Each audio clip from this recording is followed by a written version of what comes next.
What if I told you that while India was showing peace, Pakistan was digging tunnels of war, and that India, silently, without making headlines, executed a military operation that shook the spine of Pakistan's terror infrastructure?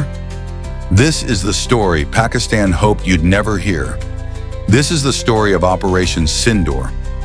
India and Pakistan agreed to a ceasefire across the line of control. It was a decision that brought hope that finally peace might return to the borders. But behind that curtain of peace, something sinister was unfolding.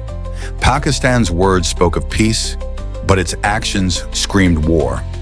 On one side, India withdrew troops, reduced tensions, and honored the agreement. On the other, Pakistan continued to send infiltrators, supply arms to terrorists, and build underground tunnels into Indian territory. The ceasefire, 10 such tunnels were found, all originating from Pakistan. These weren't just tunnels, they were lifelines for terror, used to smuggle weapons, drugs, and terrorists into Jammu and Kashmir. The betrayal was not just clear, it was loud. India realized it was playing by the rules, while Pakistan was rewriting them. That's when the Indian defense establishment decided to respond, not react. No media announcements, no breaking news, just pure clinical action.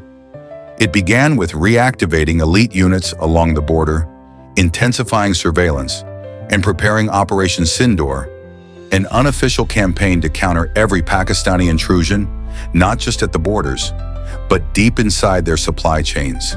The rules had changed. For every bullet fired, there would be 2 in return. For every tunnel dug, India would bury a terror post. What happened next was a silent storm. Indian troops carried out multiple stealth raids along the line of control. Pakistani terror launch pads were targeted and neutralized. Arms dumps were destroyed, and entire terror supply chains were dismantled, one after another. These weren't isolated strikes. This was systematic neutralization. Villagers along the LOC reported hearing explosions in the middle of the night. Drone footage from Pakistan showed fire rising from so-called abandoned shelters. But intelligence agencies knew those were terror hubs, now reduced to ashes. Pakistan remained silent, because acknowledging these hits would expose their own hypocrisy. Operation Sindoor wasn't just about retaliation. It was about sending a clear global message. India will honor peace, but India will not tolerate betrayal.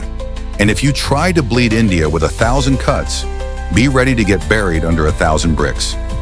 Pakistan tried to hide these strikes, but satellite images, intercepted communications, and ground reports told the real story.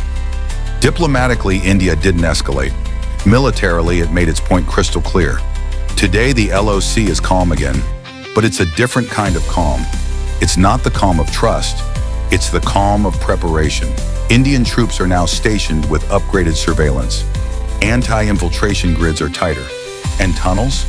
Every time one is found, a special unit ensures it doesn't just collapse, it sends a message through the rubble. Pakistan's game hasn't changed, but now India's playbook has. Operation Sindoor continues, not as a one-time mission, but as an ongoing doctrine. The world may not talk about it. Pakistan may deny it, but the border knows. And now, so do you. This is the new India. It strikes silently, but it strikes with precision.